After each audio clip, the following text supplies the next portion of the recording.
Welcome to Sacrilegious Discourse. For this is what the Sovereign Lord says. Why do you need prophets to tell people who you are and what you want? If you can justify everything that the God of the Bible has done, then you can justify any of your behavior. A lot of this mentality is trickling into what is now mainstream right-wing Christianity. I am capable of empathy greater than this God of the Bible. This is a Bible that they tell kids. This is the good Lord. This is the good book. He is fantasizing about murder, mass murder. Head over to sacrilegiousdiscourse.com right now to find out how to leave us a review or support us on Patreon.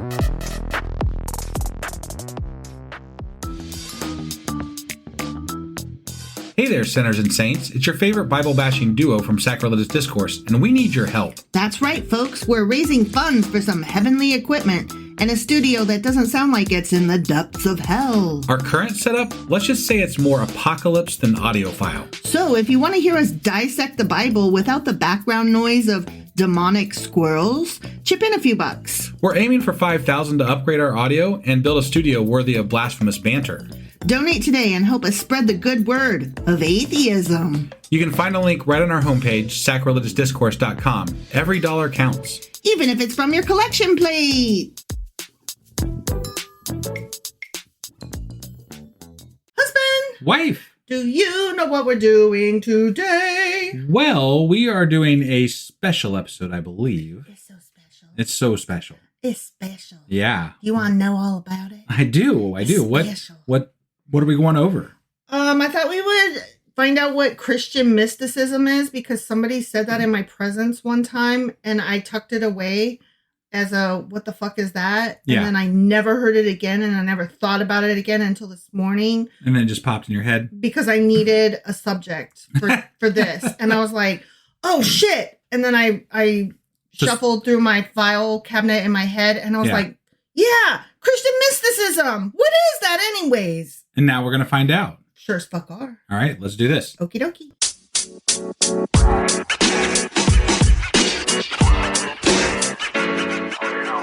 All right.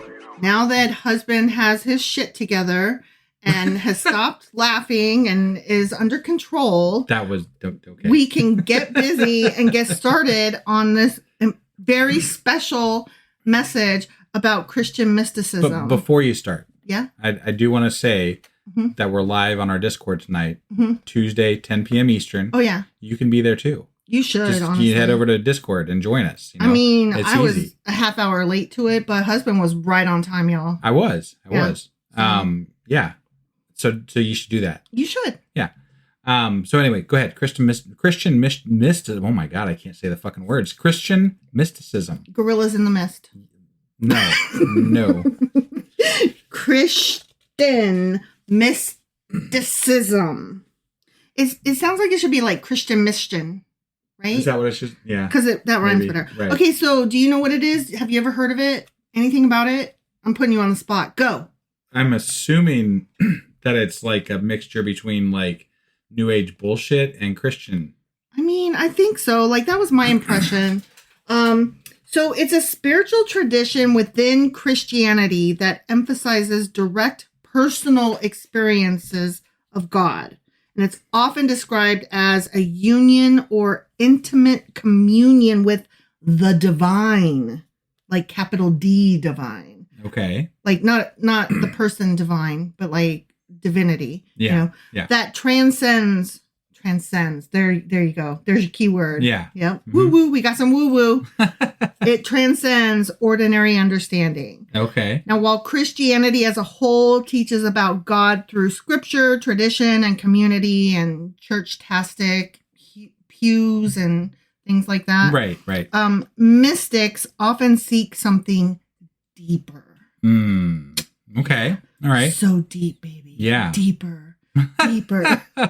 An inner transformative encounter with the divine presence, again, capital D, beyond what words, doctrines, or rituals alone can fully express. I see. So it's like, not just like that God thing, but like the feeling of it. Yeah. Okay. Yeah.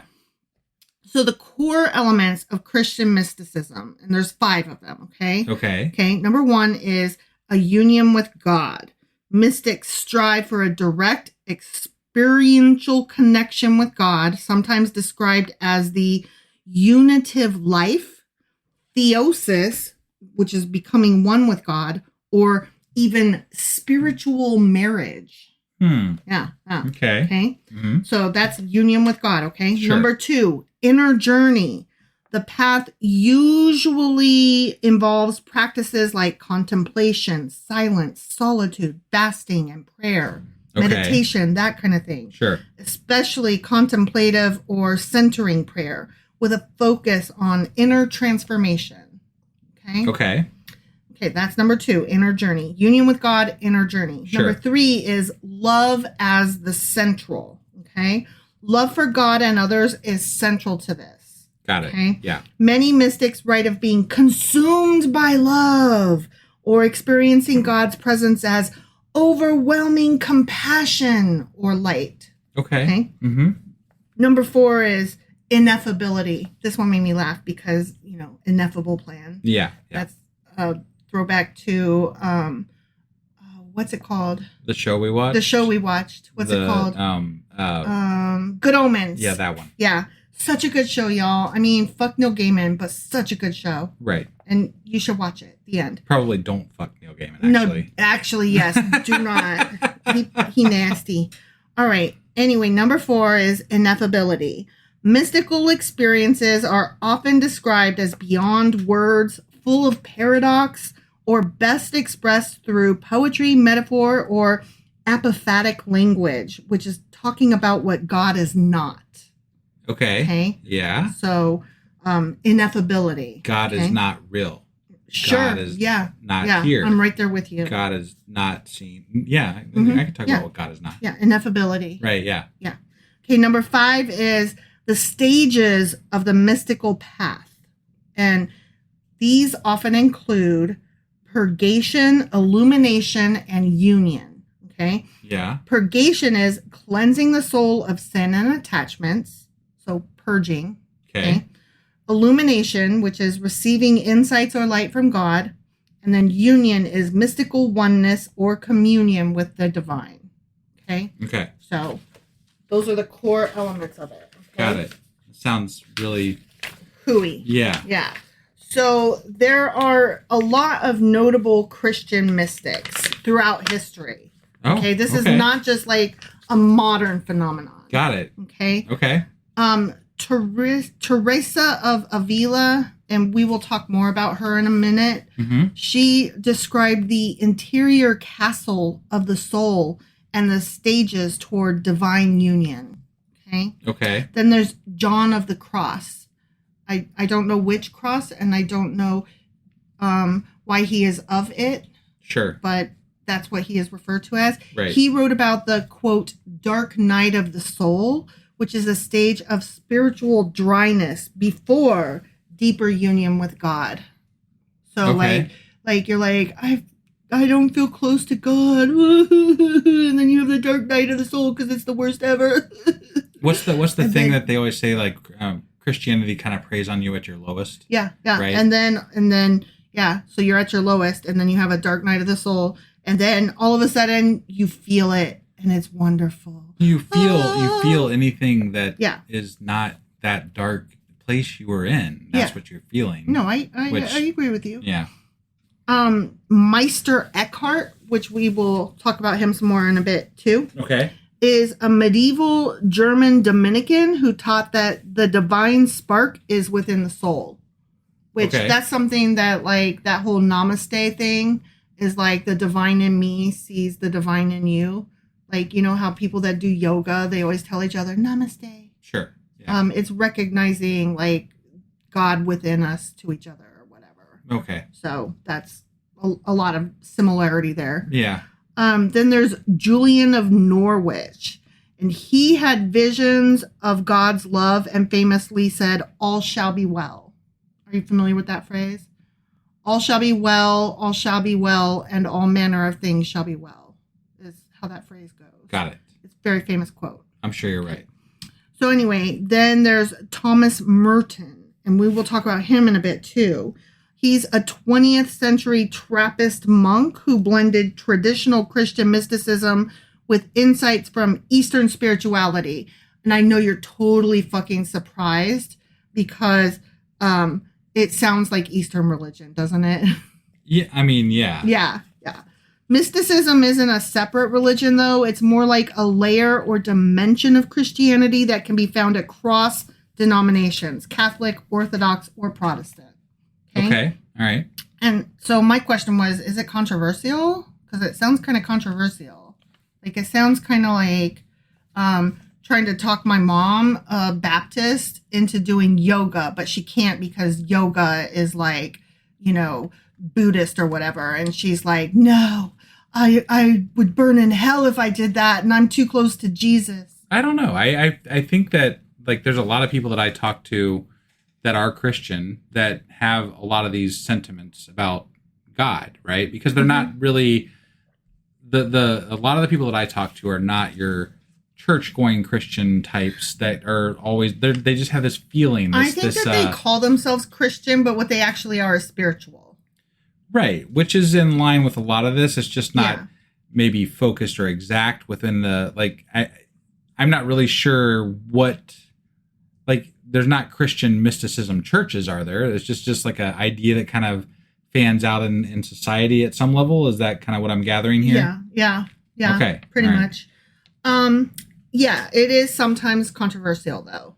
Okay. Christian mystics have occasionally clashed with church authorities because their personal experiences seem to challenge institutional teachings or structures. Because they're like, I had this experience. Let me tell you about how I was so close with God and felt him, right up inside me. I fucked him so hard. No, that was me last night. Just kidding. Okay, so anyway, but many have also been canonized as saints or celebrated as reformers. So, it all depends on how the church leaders take whatever you're doing at the time, right? Exactly. If it makes sense for them to embrace it, then it makes sense for them to embrace it. If not, then it doesn't. Then they're like, get the fuck out of here. The planet is flat. You can either be a prophet or kicked to the curb. Sure. Right? Christian mysticism is very much alive today. Sure. Obviously. Yeah. Though it often looks a bit different from the cloistered monastics of centuries past. Right. Okay. Modern day Christian mystics may not always call themselves mystics. Of course not. Sure. No. But they share the same core pursuit, a direct, experiential, transformative relationship with God, as well as $14.99 if you call now. Because operators are standing by, and I can tell you too how you can have a closer relationship with God and see the light. I think my aunt has a... I think your aunt is Looney Tunes probably and has a Christian mystic person that leads her. Probably. Yeah. Or she's decided on this path herself. Yeah. So that could be. That I should totally placate her sometime and just ask her all about it. I am very curious because I've heard it go. I mean, she talks about Jesus and God and stuff like that, right? But then she also talks about the stars, the age of Aquarius, and the age of Aquarius. Like, what the fuck is this? She's super into astrology and tarot. Yeah, I'm like, where is this? Where does this ultimately lead? Where are we going with this? She loves magic. I guess she loves magic. I don't understand what it even is. I'm like, how does that all make room in your head? Right. I don't get it. I have no idea. Like, I have enough trouble with just one aspect of this, let alone all of them. I know, but she's like all over the page with it. Oh, yeah. So many of these guys that I refer to as grifters, but others might just refer to as very spiritual and enlightened leaders, are writers, monks, teachers, activists, or even non-traditional spiritual guides. I think that a lot of them try to sell tea. I think they try to sell crystals. I think that they sell essential oil. Sure. I mean, look, I'm sorry if I sound so hateful, but like, it just sounds like white lady nonsense to I would even put the MAGA crowd in the mysticism. Like, they're selling their own brand of Christianity, right? They are. They have created this whole idea of what Christian means, right? Yeah. And it's separate from what Christianity actually is. Yeah. So it, totally. Maybe not exactly the same thing, but it's similar. Yeah, it's definitely adjacent. Right. So there are some notable modern or contemporary Christian mystics that are mostly like 20th and 21st century. Okay. So I'm going to tell you about them. And I've already named some of them that I said we would get back to. Okay? Yeah. So like Thomas Merton, right? He lived from 1915 to 1968. He was a Trappist monk and writer, and he was the best known modern Christian mystic. He bridged Christian monasticism with Eastern mysticism, civil rights, and social justice. I mean, he was in the right era for it. Yeah, yeah. So. How could he not, right? His journals and books, like New Seeds of Contemplation, is one of them. Okay. They explore the inner life deeply. And a quote from him reads, "At the center of our being is a point of nothingness. It is untouched by sin and by illusion, a point of pure truth." I think it would be fun to look at history through the lens of spiritual waves. Like, you know, like how Christianity, how religion, how spiritualness has manifested itself in different ages, and like how that all has, like, it'd be an interesting way to look at history, in my opinion. Yeah. Just to take it, because, you know, you look at like that time frame where he's coming up in the world, it's a very, civil rights was a thing. You know, there's a lot of things going on in the world that would have informed his way of viewing religion, and you know, just all his worldviews would be based on that. And it also is telling how people would worship at that time, I think. Yeah. And how it changes towards one way or the other, you know? Yeah. So it's just, I would find that interesting. I agree. So Henry Nouwen is a guy who lived from 1932 to 1996. And he was a Dutch Catholic priest and prolific spiritual writer who blended psychological insight with deep contemplative theology. His books like The Inner Voice of Love or The Return of the Prodigal Son explore vulnerability, silence, and surrender to divine love. I don't have a lot to say about him. Whatever. Well, I mean, there's people still writing books about God in very clinical terms with regard to psychology and different things like that, which to me is always, it's such a it's so grifty. I'm sorry. It is. At least I feel like it is. No, because I agree. you're taking things and twisting them into ways. You're trying to make yourself sound very knowledgeable when there's nothing to be knowledgeable about. Right. So, and I'm like, oh, you have an honorary degree, don't ya? That's so cute. And then Richard Rohr was born in 1943. Did he roar? He didn't, because that is spelled differently than his name. Oh, okay. And also, that's a dumb. It was a dumb. I feel like with Father's Day having just passed, I'm allowed at least one bad dad joke. I mean, you're always allowed bad dad jokes because I love good dad jokes. Yeah, but that was a bad one. That was a bad one. Yeah. Yeah. So you're always welcome to try. Right. I'm not telling you don't try. Okay. Just that was a fail. Right. That's all. Okay. Yeah. So this guy was born in 1943 and he's still kicking. Okay. Yeah. He's a Franciscan friar and founder of the Center for Action and Contemplation. And he teaches a non-dual mystical view of Christianity rooted in love, presence, and transformation. His work, like Falling Upward and The Universal Christ, which I think I've heard of Falling Upward, either that or I'm confusing that with a Shel Silverstein book of poems. Anyway, his work is hugely influential among modern contemplatives. And a quote from him reads, "Mysticism is when God's presence becomes experiential." Okay. And I'm like, you mean the definition that I read? Yes. Good on you for knowing dictionary. I actually think that Christian mysticism in general will be more prevalent in the future than it is now. No, I agree. And mostly because the ability to prove God through the Bible is a problem. Yeah. It's a problem. No, it right? is. It is. And so people will fall back on this feeling and they won't attach themselves as much to the Bible as they will. They'll lean into the spirituality. Right. Yeah.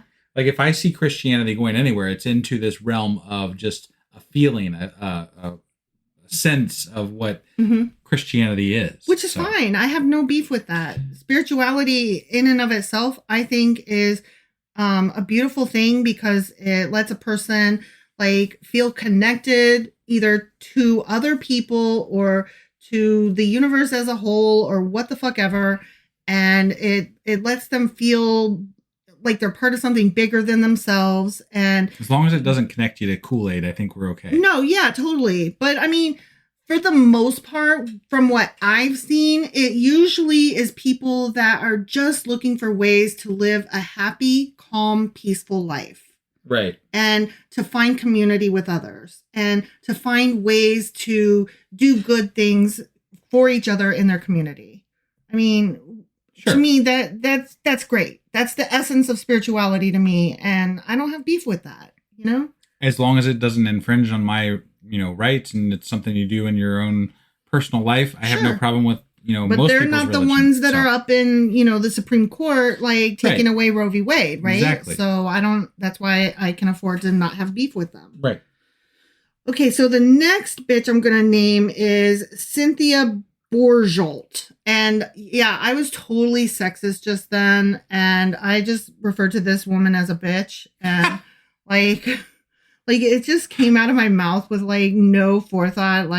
Yeah. And that's pretty not very nice of me. Sure.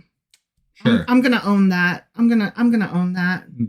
Okay. So I did that. It wasn't nice. I'm not necessarily sorry, but I am gonna own it. Okay. Okay. Mm-hmm. Anyway, she's an Episcopal priest who was born in 1947. She's still kicking. She's a teacher and an author who combines Christian mysticism with practices from Sufism and the Fourth Way, as opposed to the first three. I have a question. Mm-hmm. Is there some reason we're learning about all these people? Yeah, because they're like still around doing stuff. And also some of these people we're going to talk about more in a minute. Okay. Well, no, I just was curious if it was leading to something or we're just going through a list of people that believe in Christian mysticism. These are people that are, they are like, what's the word? They are molding the world of this stuff. So they're kind of like, we should be familiar with their names, I guess. Just double checking. Yeah. Just double checking. So she wrote some books called The Wisdom Jesus, Centering Prayer and Inner Awakening. Okay. Her books explore contemplative practices and non-dual awareness in Christian context. So I'm not sorry I called her a bitch, because that just sounds boring and stupid. Right. Yeah. She may be a very nice lady. I don't know. But her books sound like something I don't want to read. Definitely. All right. So this dude, James Finley, he's a former Trappist monk who was a student of Thomas Merton that we talked about earlier, right? The monk who was the guy who bridged monasticism with Eastern mysticism. Okay. And, the center of our being is a point of nothingness, right? Right. That guy. So he's a student of that guy. And James Finley now teaches contemplative spirituality through the Center for Action and Contemplation at that school, Mm-hmm. And his teaches focus on trauma healing through divine love and union. I'm sorry, divine union and love. I was dyslexic. Unless, of course, you read the Bible, in which case you'll be traumatized all over again. Right. Exactly. He's like, don't look at that one page. Yeah. Like all the pages. Right. Don't look at them. Yeah.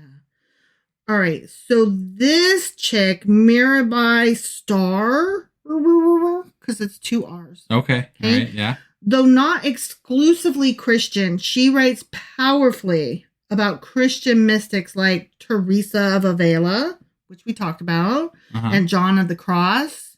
Like she writes about them. Okay. Her inner spiritual work blends, I lost my place. Sorry. Her inner spiritual work blends mysticism from multiple faiths with deep reverence for the contemplative Christian tradition. I'm like, that is lovely for you, dear. Yeah. Okay. And this is the last guy. David Standelrast. He was born in 1926, so he's old. Okay. But he's still around. He's a Benedictine monk known for bridging science, interfaith dialogue, and Christian mysticism, especially through the practice of gratefulness as a spiritual path. Make sure you guys are taking notes. There will be a quiz at the end. I mean, boo.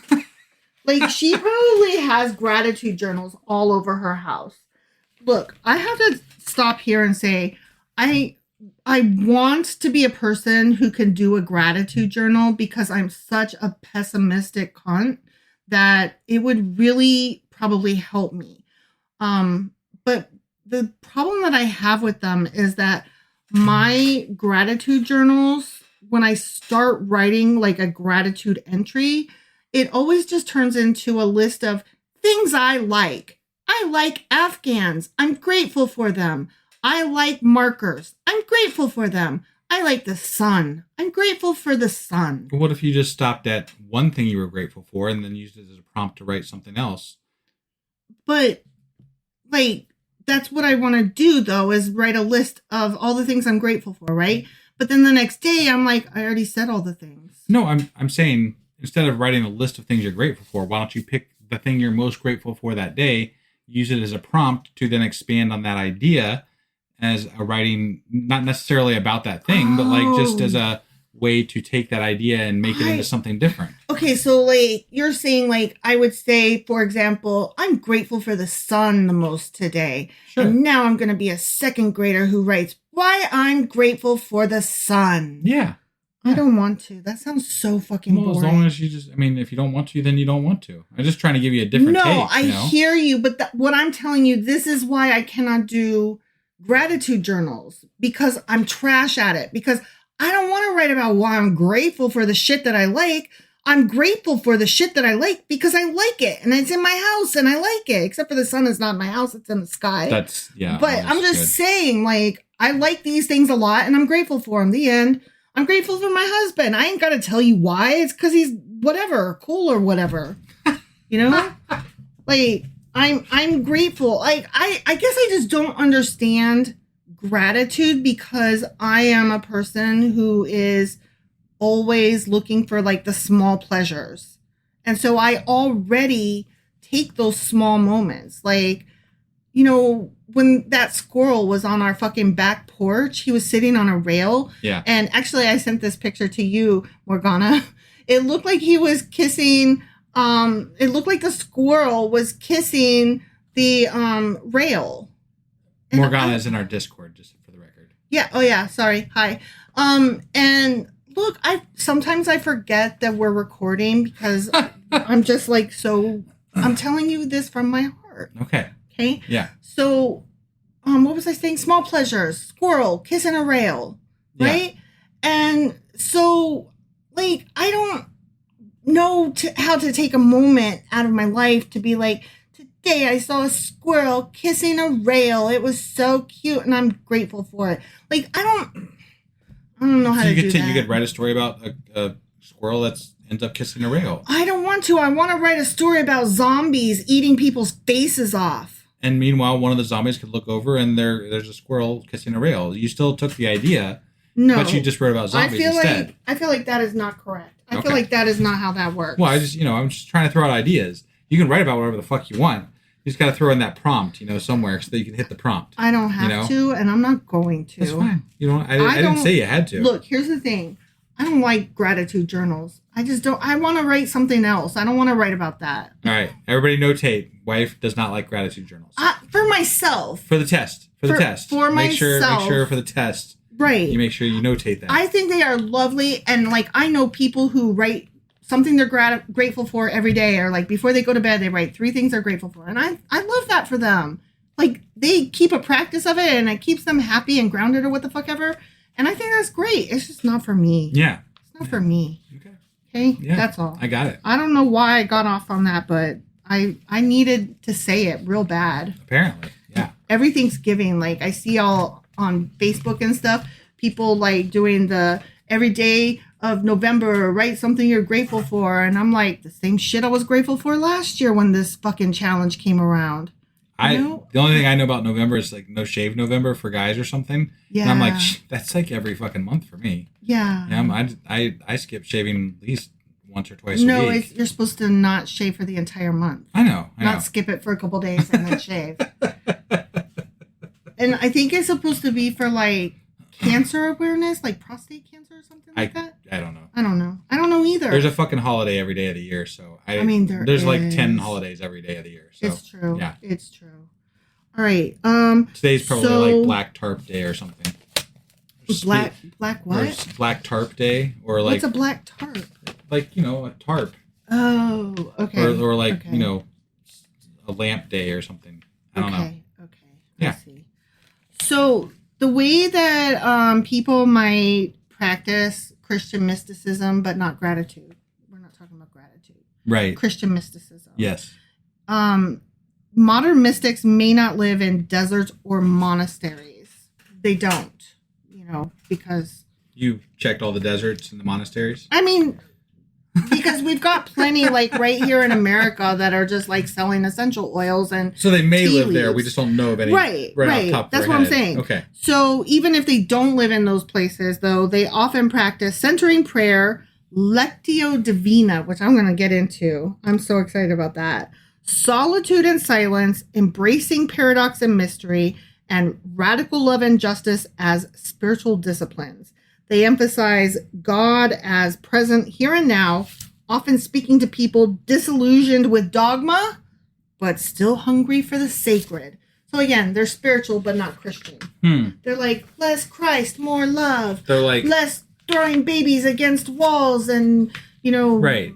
banning homosexuality, and more like inner light and yoga. Sounds to me it's like they agree Christian ideals are shit based on the Bible. And so they're like, it's going to be whatever I want it to be because God talked to me, because God told me, because God's inside me, because God is all around me, because God is life, because God is Gaia. I think it is white bitches that want their pumpkin spice latte and yogas on Tuesday, and they want to feel like they can call themselves Christian when they go to the PTA meeting. I was going to say you could make your God fit any social function, because if your God is flexible, I mean, you can just insert him wherever the fuck you want. Yeah. You know? Yeah. And then you can be whatever you want him to be. Yeah. And I am being so hateful because I'm a cranky ass bitch right now. So, you know, just take my opinions with a grain of salt. Okay. Like, you don't have to listen to me. You can have your own opinion about it. Whatever. So Christian mysticism and Eastern religions like Buddhism, Hinduism, Taoism, and Sufism and Islam often overlap in some striking ways when it comes to spiritual experience, even if the theology and frameworks culturally differ. Okay. These overlaps have become more visible, of course, in the modern era, especially as Christian mystics and contemplatives began actively engaging with Eastern wisdom traditions, again, with the white lady yoga. Right. Okay. Yeah. Here's a breakdown of the most significant areas of overlap. You ready for this? I'm ready. Okay. So Christian mysticism often, you know, does the inner silence and stillness, right? Okay. Centering prayer, apophatic theology, such as God is beyond all concepts and the cloud of unknowing. These things emphasize the cloud silence. of unknowing? Okay. Yeah. All right. These things emphasize silence as a gateway to God. Okay. Sure. And Eastern religions have similarities, right? Like Buddhism emphasizes meditation to reach nirvana, which is liberation from suffering through ego dissolution. Hinduism uses practices like dhyana, which is meditation, to experience Atman, which is the soul, as one with Brahman, the divine. Okay? Okay. And then Taoism values stillness as the path to aligning with the Tao, or the way. Got it. Okay? So Don't ever forget your Tao. don't forget your Tao. Yeah. That is hilarious. That is really funny if you are a Douglas Adams fan. And if you're not, then nothing we just said makes any sense to you. That's true. Okay. That's true. You don't need to know. It's okay. You should just go read some Douglas Adams and then you too will know. Yeah. So the overlap here is that silence is not emptiness, but the space where the sacred is most deeply encountered. Ego quieting practices are central across traditions.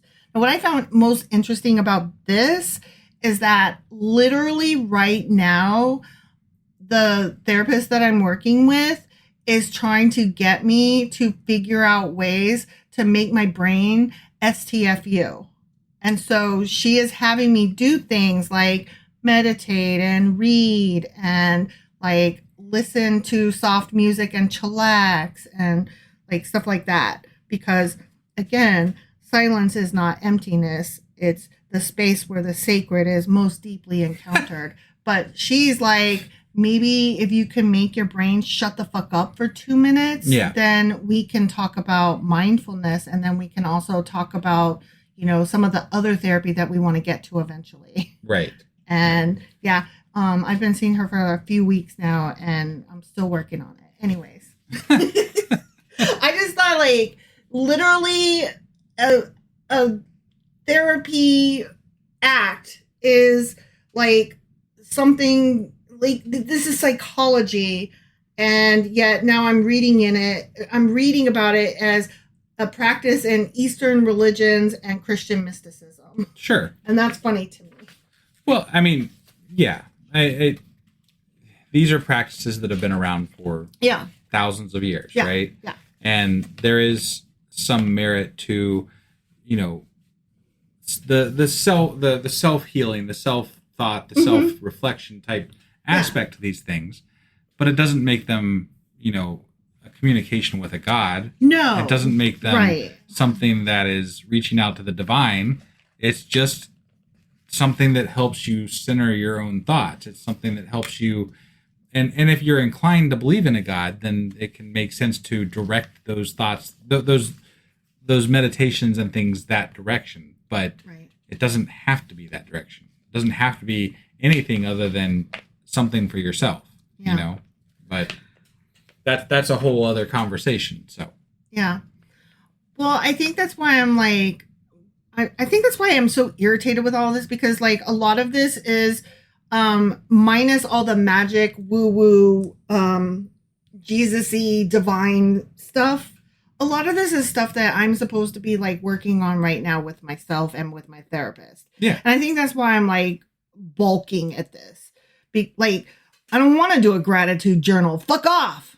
You know what I mean? Like she wanted me to do a gratitude journal and I was like, I'm not doing a gratitude journal. And I explained to her why and she was like, okay, that's fair.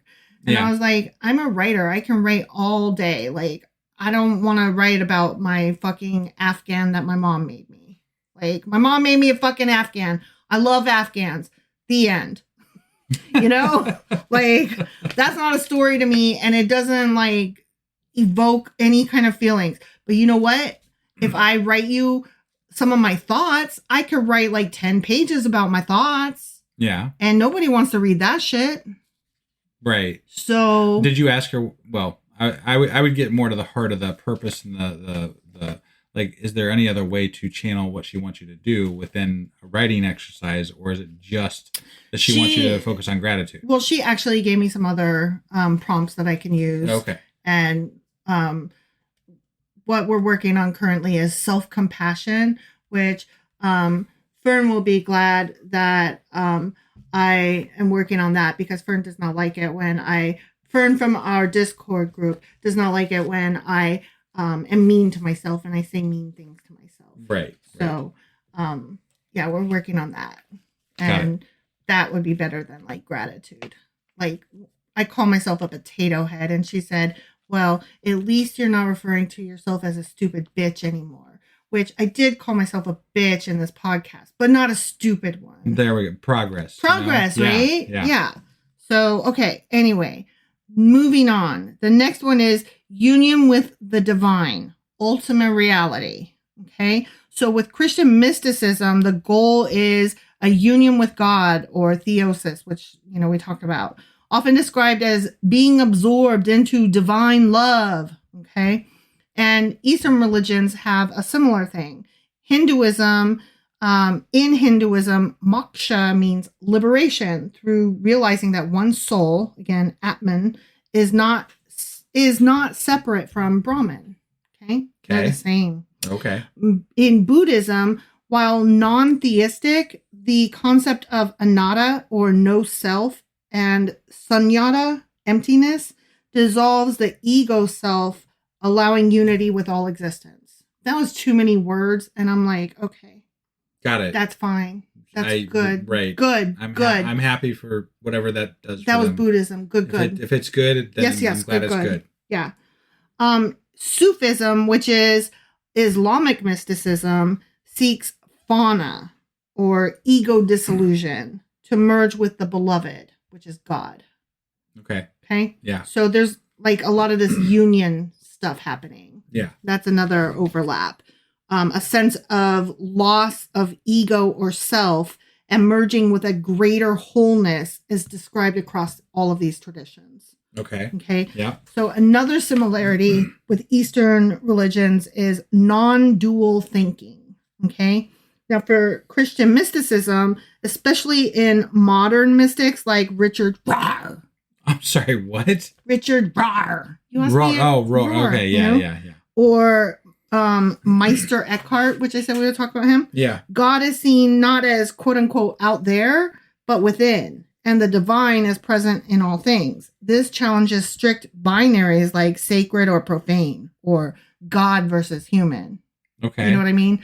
It's again, the divine inside me, God inside me. Sure. Right. Yeah. And, religion is like, no, or Christianity is like, God is over there and you have to turn to him outward, whatever, blah, blah, blah. So with the Eastern religions that are have similar ideas, Advaita Vedanta, which is a type of Hinduism, non-duality is foundational. Everything is Brahman. Distinctions are illusions. Okay. Yeah. And then in Zen Buddhism, they teach that beyond dualities like self or other, life or death, you have to go beyond that to perceive reality directly. Okay. And I don't know, this gets like real like, yeah. But the overlap with these is that mystics often talk about seeing the world as whole, not fragmented. Love, compassion, and insight come from perceiving oneness. Okay. Sure. So not just the union with God, but like the union with everything as a whole. Sure. Okay? Yeah. No. Yeah. This is like so much woo woo. Okay. The next similarity between Christian mysticism and Eastern religions is transformation through suffering. Oh, there's a good one. Ready? Okay. So Christian mystics talk about the dark night of the soul, right? Yeah. And that would be a stage of spiritual purification and surrender, right? Well, Eastern religions like Buddhism say that suffering or dukkha is essential to understand and transcend through the Eightfold Path. And Sufism teaches that longing and suffering refine the soul. God is the wound and the healer, both. Okay. I'm like, but what if he's not? What if he just doesn't? Yeah. I would like not wound. Right. The overlap here is that suffering isn't avoided. It becomes part of the path to awakening, healing, and union. Which, I mean, another way of saying that is like every cloud has a silver lining, or like it's always darkest before the dawn, or you can see the glass as half empty or half full, or you see the brightest stars in the darkest night, or you can't appreciate the light without the dark. Like all of that. Sure. Like, sounds whatever. like a lot of stuff that I'd talk about if I was high. Yeah. So. Like, it's so, I don't know, it's so simple. That one's simple. I also once discussed the sexual proclivities of milk duds once when I was when I was high. So did you really? Yeah. Well, they got the outies, they got the innies, like maybe they procreate or something, So, but when you're high, that shit's fun. Did you have no asexual milk duds? I mean, there was probably asexual milk duds in there. But a lot of them have like a little, Innie or outie. Yeah. Interesting. Right. Okay. I'm just saying, you could, this shit all sounds very just, Bill and Ted on drugs? Well, you can't tell someone it's not true because there's nothing to fucking point out, right? Right. That's the annoying shit about this. Yeah. Is that it's just, yeah, okay, you had an experience. That's great for you. I don't need to know about it, really. Yeah. Like, I don't need, if it works for you, that's fine. Like, to me, these things are personal journeys. They don't need to be a movement that you I guess try to teach other people how to have. Like, either you're having it or you're not, right? Like, this I is guess not that's what I don't get about it. Like, the personal journey is just that, personal. And so I Right. don't understand, like, all of the join a group. Like, what? It's just like anything else with religion. It's very, there's money involved. There's It's people, there's grifting. followers involved. There's ways of pitching things that are, my way's better, right? Mhm. And it maybe not is it's maybe not always an agenda for people, but it often is. Yeah. Especially if you're writing books about it and you're doing things to garner a following based on these experiences. Like, you are definitely taking these quote unquote ideas and turning them into something that's monetized. Right. And instead of just relying on the fact that this is something that is a personal journey for people or not, like, allow them to have that personal journey instead of directing people and telling them what that personal journey should be. Right. I like the idea of forming my own opinions, right? And I suppose having these ideas out in the world is okay, but I don't like the idea of them becoming religious or religions, because it's still like, this is something even harder to convince people that's not real, because if you're constantly focused on something that's not real in any sense, and there's no real tangible way to prove or disprove this point that you're making, there's nothing that can counter it, right? This is why I think it's the future of Christianity, because there's no way to counter this idea other than I just don't believe it, because it's so ridiculous. It's so far-fetched that you either believe it or you don't, right? All of this stuff we could be talking about Wiccans, Right. And there's a romanticism of Wiccan, ideologies in the world these days, because it's spiritual. Because it's the spiritualness of it, the closeness with nature. There's things about that is very romantic and very, it's. I mean, even I am pulled toward that, even though I don't believe in any of that. I feel that pull because of the romanticism in it, and because of the try to be your best self and try to be part of something larger than you are, that kind of thing, and try to figure out your purpose in life and all of that. Like, I can understand how, if I don't believe in God and I don't believe in magic and I don't believe in all this hooey nonsense, but even I feel that, like, I can understand how somebody else might actually get pulled in. And to me, that's the harm. Yeah, I get. Yeah, I guess to me, all the like, I've spent a lot of time camping. I've spent a lot of time in the wilderness. I've spent a lot of time, just being very close to nature in my life, because I did a lot of outdoor activities when I was younger, and I very much enjoyed my time. And there's a lot of moments when you're out there that you get that overwhelming sense of, this world is so much larger than I am. You also have a lot of oxygen. yeah, which is euphoric, yes, right? Yeah, isn't it though? So, but I mean, I understand the pull towards this mystic idea and beauty and but appreciation. I'm okay with it just being beautiful. I'm okay with it being something I don't fully understand, but want to understand more as far as science is concerned, right? I'm okay with sitting in a pine forest and just enjoying the silence and being present there for that moment, because I found this amazing place that allows me to have this experience. It doesn't have to be God. It doesn't have to be mysticism. It just is. It could just be that trees are tall and pretty, and they are. I love nature. I love going for a hike. I love just the sound of a stream rolling over a small, waterfall type thing, and just sitting there and being there. Like, it's beautiful. It's wonderful. But it's my experience.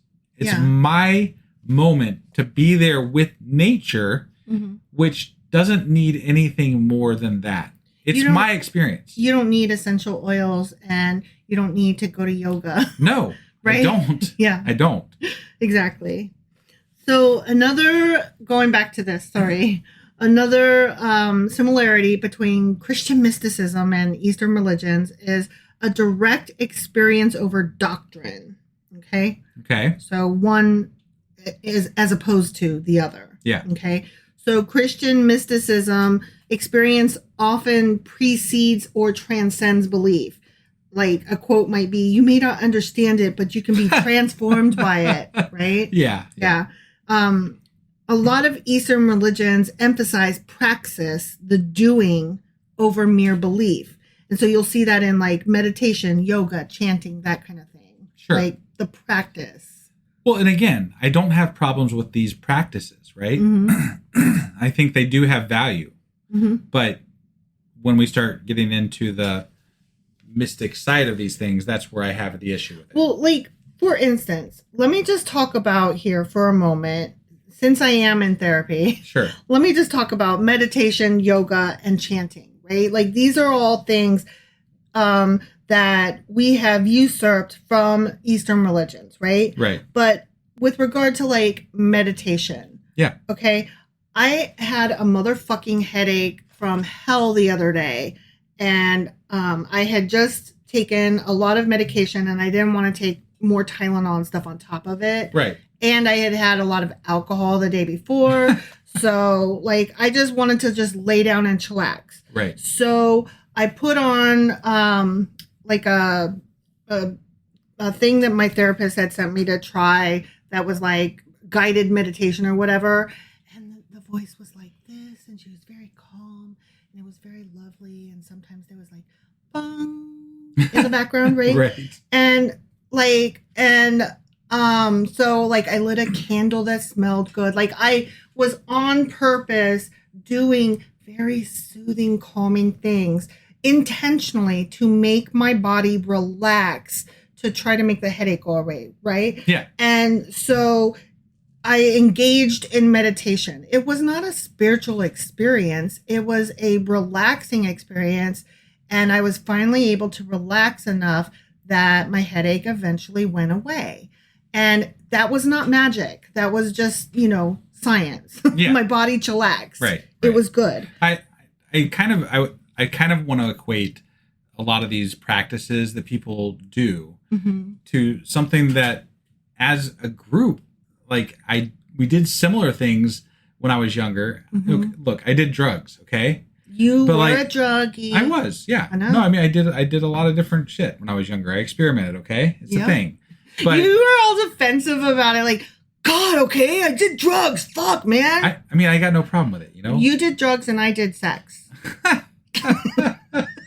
Anyway,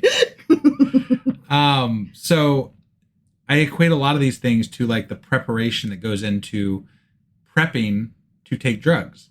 Oh my God, Like, really? well, yeah, you try to set like an environment that's perfect for your drug experience. You try to, like the you Wizard try of to- Oz and the Pink Floyd thing. You want to make sure you get those set at the you gotta same you gotta time, make sure yeah. all the things are set up beforehand so that you Okay. can then have your best experience, right? Oh, see, I don't know these things. Go on. Well, I know. I just it's one of those but it's similar to me sounding Mhm. as a lot of this stuff. Like you're trying to put yourself in this state to experience this thing that you want to experience the correct way, so that you can make this connection with this God or this drug. Mhm. Like it's not like it's just a way that you are getting ready to have a specific experience that has been presented to you as a thing that's going to happen if you do these things. Right? That's all this is. Yeah. You're doing the meditation to either find God or to just be peaceful. You're doing Or to have a good role. You're setting up the Pink Floyd to either watch a movie that's really weird or to have drugs. Yeah. I mean, like there's Yeah. there's prep work that goes into these things with an expectation of an outcome. Yeah. Right? Yeah. And the expectation of the outcome is going to be more likely if you are expecting it. So That's true. if you're setting yourself up for this experience, you probably are more likely to have the experience Sure. based on the fact that you're expecting it. Sure. No, That's I all. totally agree. You are 100% right.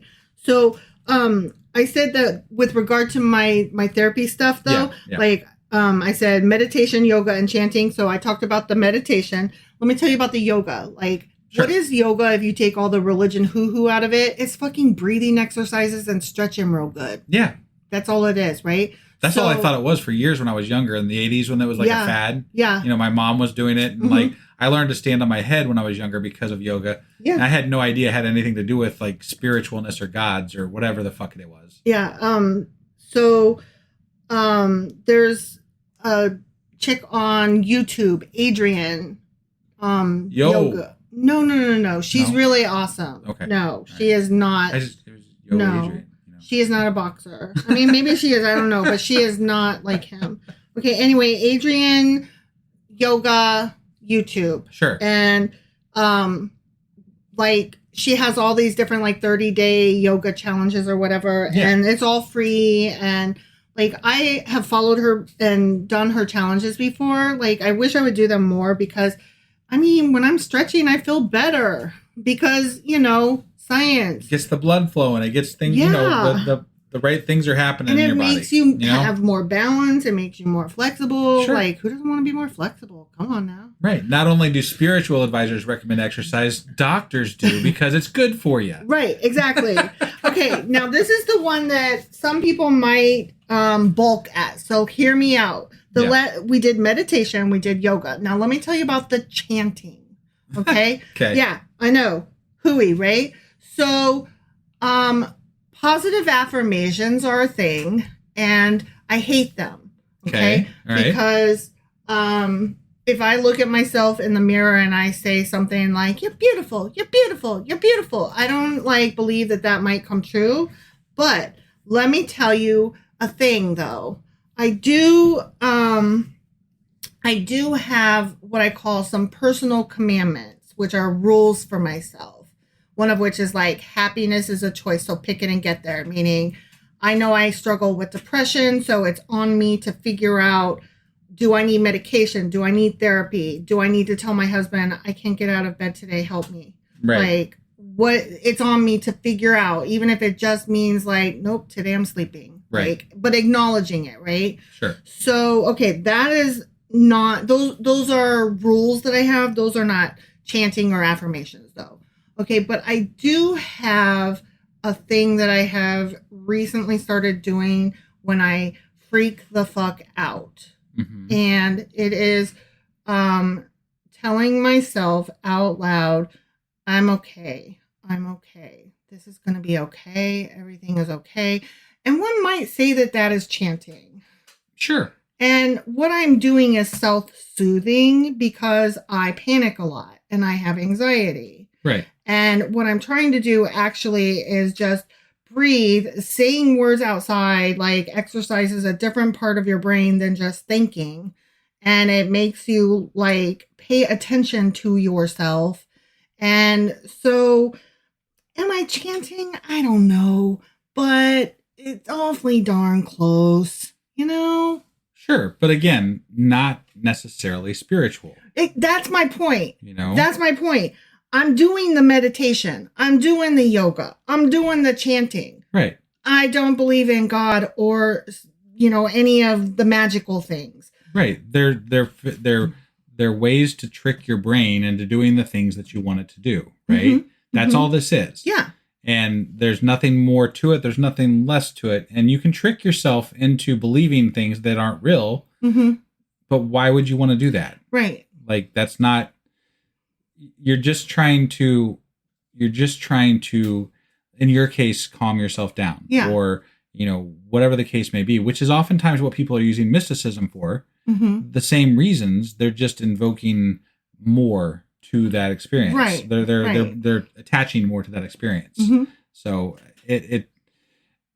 you don't need to have that to do the same thing. No.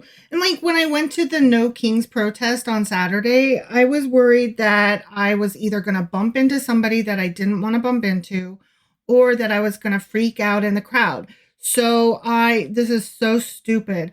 I drew a spiral with a Sharpie on my wrist just as a focal point to look at. And I looked at it so that if I ever got stressed out, I could look at it on purpose and say, I am centered. Okay. And I am, you know, I'm okay. I'm centered. Sure. And so it was just like, a physical reminder. Look at your wrist. Look at what you drew. Don't look at the other people, and breathe. Fucking breathe.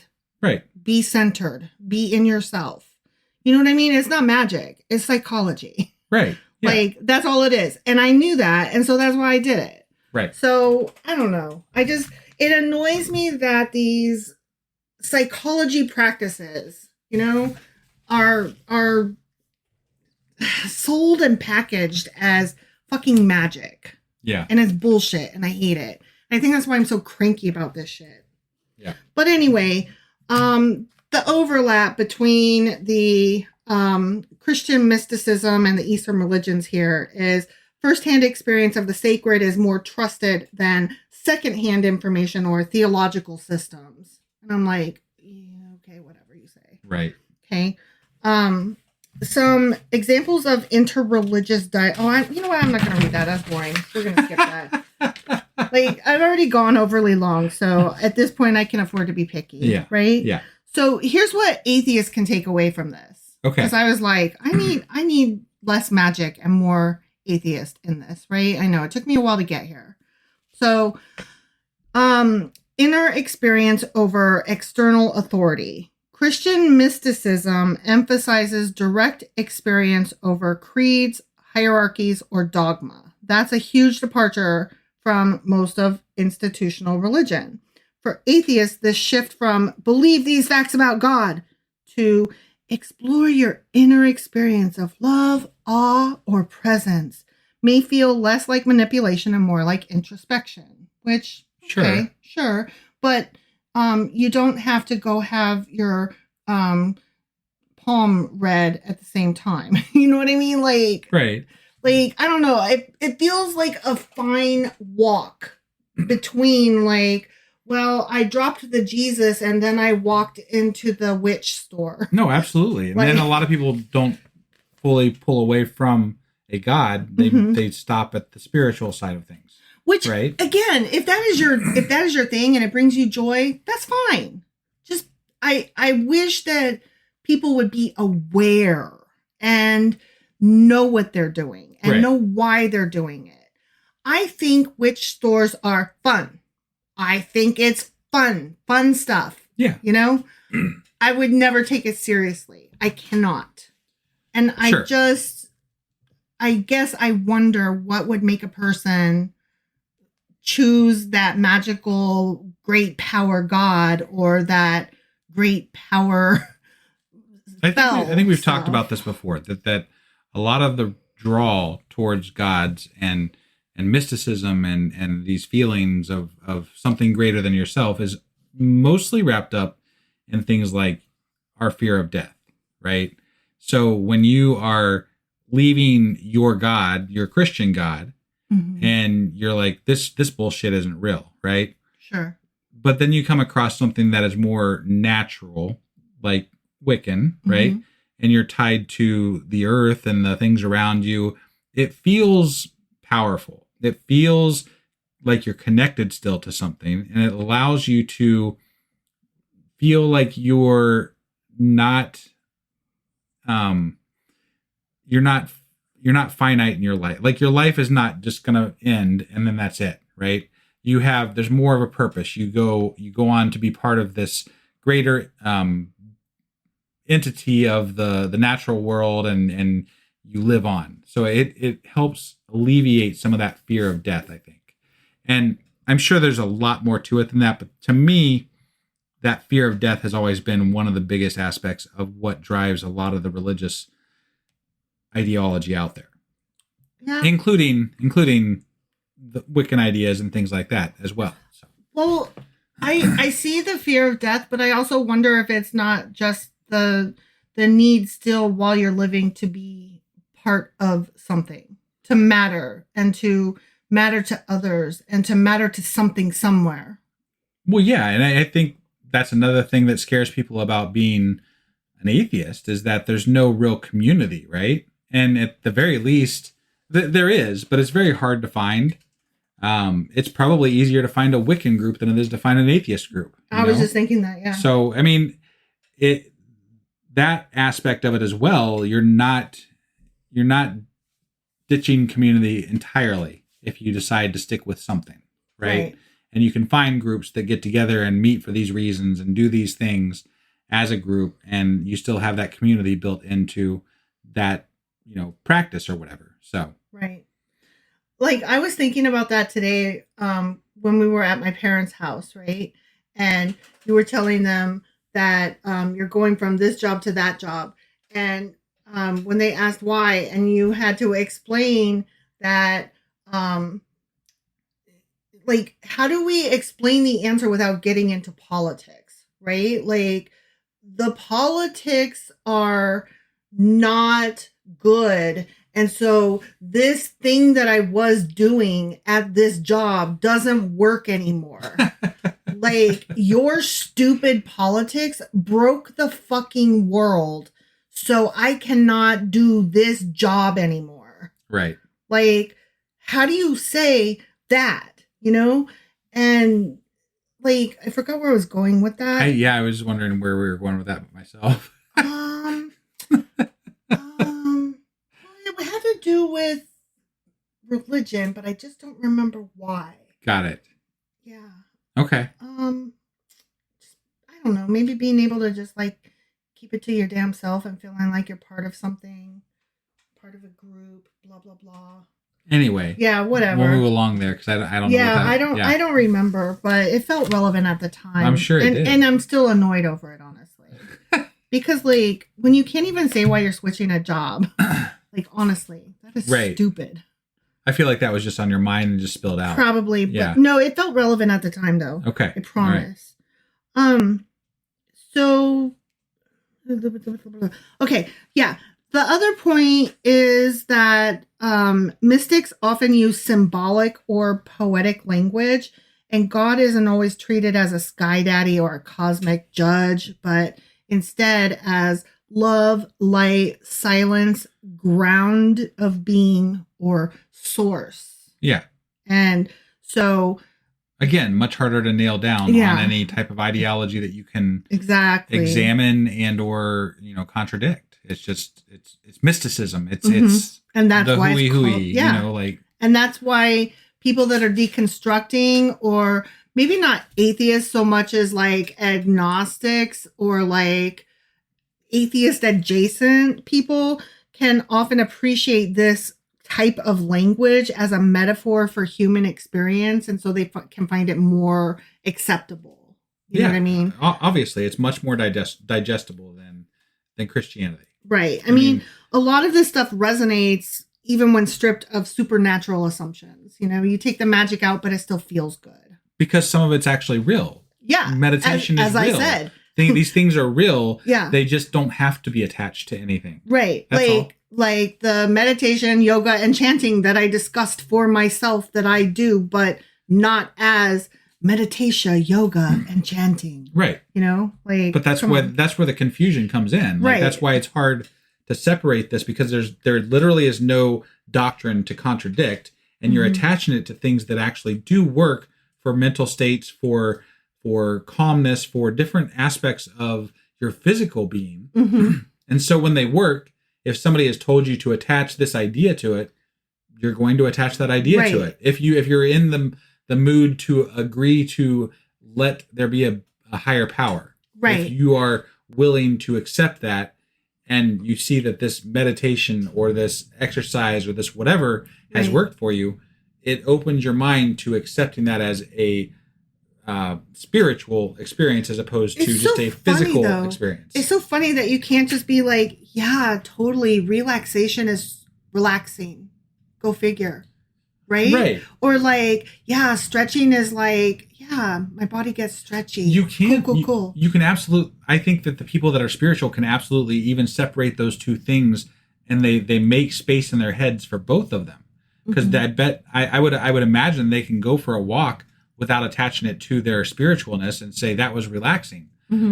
But when they decide to do something specifically for that spiritual behavior and meditate or commune in nature or whatever the case may be, but when they decide to do that thing for that belief that they have, then suddenly that becomes magical and mystical and all the things because they have attached that experience to that entity. Yeah, I don't know. Like, I get very uncomfortable with it. Like, I went to a creativity retreat once, and there were a lot of women, and I mean, it was all women, and there were a lot of us. Right. And it was such a wonderful experience, honestly, like, just so fun. But some of it that I didn't like was when we had to, like, sit in a circle quietly and, like, try to manifest our whatever future blah blah blah blah and let the goddess speak to us. And I'm like, the fuck? And like, we were supposed to like come into the center of the circle and each one of us take a gift, whichever one spoke to us. And like, I literally leaned over to my friend and was like, what? Because I had never heard that language before. Right. I was like, what do you mean speak to me? I don't like what? What? And she meant just like, she means just like whichever one you like. Yeah. And I was like, then why can't she why you gotta make it sound magical? Right. Whichever one speaks to you. Like, we're saving space for you. No, you brought a chair over that I could sit in. Yeah. Like, why you gotta make it magical? Come on. But this is the same reason I hate management books. Okay. Mm-hmm. These ideas about how to speak about these experiences that you have, or these ways to manifest, stronger ideas or whatever, built around spiritualness and or in corporate speak, it's going to be through channeling your productivity or whatever the case may be, right? Mm-hmm. It's all ways of taking ideas that work mm-hmm. and changing them into, like, you're refocusing your energy mm-hmm. into this thing so that it has that outcome. Right. And I don't see much of a difference between managerial productivity books and spiritualness. Yeah, no, it's totally true. Or like when you have to make a vision board so that you can manifest your future. And it's like, no, I'm making a vision board so that I can like have a an easy access reminder of what I want to do in the next few months or the next year or whatever, right. And like keep focused on it. That's not like quote unquote magical manifestation, okay? That's just like eyes on the prize, bitch. Like, why does it have to be magical? Why can't it just be, no, like I really focused in hard on what I wanted to accomplish. So I put reminders all over the house so that I would, stay focused on that. And I stayed in my lane and I did my thing. And lo and behold, the more that I focused on it and looked for opportunities, magically, the more I saw opportunities. Yeah, it's crazy. Amazing, it's crazy. And right? in reality, I don't give a fuck who moved my cheese. Color is my parachute. I don't have a fucking parachute. How about that? Yeah. All right. Let me move on though. I'm sorry. Mm-hmm. I get caught up in this and like I'm so cranky about it. Another thing that atheists might not find annoying is the ethical and psychological insight that you can get out of this, because mysticism tends to promote humility, radical compassion, detachment from ego and materialism, and they embrace the embracing of paradox and mystery. Okay. Uh-huh. These overlap strongly with secular ethics, mindfulness, and even therapeutic insights, into suffering and transformation. So Christian contemplative practices like centering prayer are virtually identical to secular meditation or mindfulness and can benefit atheists in the same way. Yeah. So it's changing the language and removing the magic. Right. And I'm like, go figure. Yeah. Like, you can do it without saying like that God did it, or, goddess. Right. Or what the fuck ever, right? Another thing that atheists might like is that these groups often offer a critique of religious institutions. Like, many mystics were rebels who criticized or were even excommunicated for bypassing church hierarchy in favor of direct experience. Yeah. And there was like that Meister Eckhart guy. He was investigated by the Inquisition because he was Ooh. like, fuck that shit. Yeah. Teresa of Ávila was pushed back. She pushed back against gender norms and church control because she's like, douchebag says what? Women can be leaders. And then Thomas Merton protested nuclear weapons and systemic injustice. He was the guy in the 60s. Okay. Okay. All right. So atheists might appreciate how mysticism, I won't say mysticism itself, but certain leaders in that group Yeah. often challenge the power structures that keep mainstream religion oppressive or authoritarian. Sure. No, absolutely. Sure. But guess what? There are some things that atheists might find distasteful. I'm sure you'll be No surprised to way. find. Yeah, No yeah, way. yeah. There's the persistent theism, of course. Even the most abstract mystics usually operate from a theistic framework. There's still a God involved, however metaphorically defined. And some mystics speak of total surrender to God's will or union with Christ, which may feel alien or unpalatable to atheists who reject even metaphorical theism, because it doesn't exist. Right. Right. Language of sin and salvation sometimes lingers, even though it's often redefined more gently than in evangelical Christianity. So it's like Christian mysticism is more like Christian light, Right. Right. There's also the vagueness or the woo-woo, as we have discussed, right? Yep. You can't put your finger on it, so you can't call it out and call it fake or false. Right. Right. Right?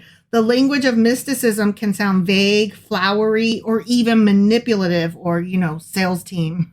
Yeah. Like, Exactly. Primerica comes to mind, right? Like, let's all stand up and shout together, Yeah. like the call and response No, stuff. absolutely. Yeah. Absolutely. If you're allergic to spiritual euphemism, terms like divine spark and union or cosmic love or the God within or your private goddess, Right. that's going to trigger the same irritation that some feel toward New Age lingo, because it is, Yeah. right? And to some, mysticism looks like religion hiding behind a poetic smokescreen. And it is. Right. Yeah. I mean, I literally said it's like 2 steps away from like the witch store, right? So another reason is the self-effacement and asceticism. Some mystics advocate denial of the self, suffering as purification, or obedience as spiritual virtue. And this can rub atheists the wrong way, as well it should. Yeah. Especially with those with humanist views that center autonomy, dignity, and reason, which I think most of us here do. Right. So, fuck that shit. So something that atheists might find intriguing or useful, though, is some of the comparative philosophy. Christian mysticism can serve as a fascinating bridge to comparative religion, like if you're curious about studying consciousness, right? Yeah, sure. And you'll find some overlaps with Zen Buddhism, Advaita Vedanta, which is non-dual Hinduism, Okay. Taoism, again, don't forget your Tao. Right. Sufism, which again is Islamic mysticism. And for secular thinkers, this opens up a world of cross-cultural human insight into suffering, awe, death, ego, and love. Okay. Mystics often anticipated modern psychology, describing trauma, despair, and healing in poetic terms, like the dark night of the soul, Sure. can read as an early framework for spiritual depression or existential crisis or ego death. Yeah. And you don't have to believe in God to relate to being broken wide open or losing your sense of identity or searching for meaning in silence and pain, screaming into the void, or letting go of the illusion of control. Yeah. Like, that kind of makes sense. Like, I get what you're saying there, but still. There's this whole thing about the Lectio Divina, which is Latin for divine reading. And it's a way of reading that is supposed to be very contemplative, and it's like hand in hand with meditation and shit like that. It's a slow meditative way of reading and reflecting on a text. This method of engaging with meaningful text is designed to deepen your spiritual understanding and personal transformation. It's not about study or theology. It's about experience. So, yeah. At its heart, Lectio Divina, meaning lection divine, is a way of letting the text read you back. So it's not, what does this mean, so much as, what is this stirring in me? Got it. Okay. Yeah. And its roots are in the Christian monastic tradition from the 6th century onward. Like Saint Benedict promoted that whole thing. Okay. And it was used by monks, nuns, mystics, and increasingly lay people, including progressive and even interspiritual seekers. So usually the texts are going to be the Bible. You know, people will read the Bible and then they'll sit with it for a minute. Then they'll journal about it. Like there's so many like faith journalers on YouTube, which is so annoying if you're like in the planner and journal community. Like, I don't want to see your faith journal, quite honestly. I don't give a shit. But that's what they're doing, though. But it doesn't have to be the Bible. You can also do it with, like, poetry, philosophy, or sacred texts from other traditions. And basically what you do is you read it, you reflect on it, and then you, like, respond to it. Like, how did this, quote-unquote, speak to me? Like, what stuck out? What words were either annoying or cool, yeah, or whatever. And then you're supposed to like just sit with it or whatever. And that's something else that my therapist has been trying to get me to do more of, and that I have been like pushing back against because I don't wanna. I hate journaling. Like, it's so boring. The only time I want to journal is when I'm like depressed, and then I want to write about how much I hate everything. Yeah. And then I want to throw it away and never read it again because otherwise it'll depress me more. Right. So you can do your Lectio Divina or what the fuck ever, but I'm not going to. Fair. Okay. Yeah. But I am going to continue to quote unquote meditate, by which I mean chillax. Light a candle. Or read a book, whatever. Light a candle, read a book, listen to some calm, soothing music. Yeah. Take a bubble bath, the fuck ever. I am also going to continue to not do yoga, even though I'm supposed to, because, it's stretchy and feels good. But I haven't been doing it lately because I'm just not in the mood. Got it. I'm cranky ass. And then also, I'm going to continue chanting in such a way as that when I have a panic attack, I don't punch people or like run away and, hide under the bed and cry. Right. I'm just going to be like, I'm fucking centered and I'm not punching him in the wiener. I'm fucking centered and I'm not smacking him in the face with a brick. I'm fucking centered and I love it here. The end. Okay. Is that all you got for us today? Yes, it is. Okay. All right. So that was our episode on Christian mysticism. Yes. Which just sounds like more hooey booey. Yeah, exactly. Hope you enjoyed the show. And as always, thank you for being here and listening. And you can always join us live on Discord at 10 p.m. Eastern on Tuesdays and every fourth Sunday at 2 p.m. Eastern on Discord as well. So be there and hopefully we'll see you live. Hopefully. Otherwise, I'm going to have to manifest you into a vision with trees and magical namaste. Bye. Bye.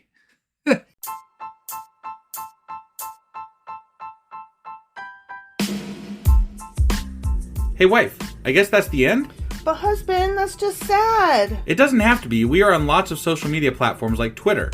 Our handle there is sacrilegious_D. For D's nuts. Oh my God. Stop doing that. Anyway, we're also on Facebook, Instagram, and Pinterest. There's a link to all of our social media sites at our website. Ooh, we have a website? Yeah, it's sacrilegiousdiscourse.com, where you can also find a link to our merch shop. We have a merch shop? Yep, we have podcast-themed clothing, mugs, notebooks, and more, as well as an atheist and science-themed products. Wow, our fans should really go check that out right now. Definitely. They can get in touch with us by sending an email to sacrilegiousdiscourse@gmail.com. But before they do that, we could really use some help. Oh yeah? With what? Well, it's not free running the podcast, and we need some financial support in order to get better equipment, which will free up time so we can concentrate on our podcast and our fans. Okay, so what should they do? Head over to patreon.com/sacrilegiousdiscourse and sign up as a contributor on our podcast. Supporters there receive additional bi-weekly episodes that we record just for our Patreon members for as little as $2 a month. Also, we'd really appreciate it if you would like and subscribe on whatever platform you're using. And Apple Podcast reviews help us out tremendously. Like and subscribe. Leave an Apple review. Join us on Twitter. Support us on Patreon. That's a lot of instructions. Don't forget to say thanks. Thanks. Okay, bye.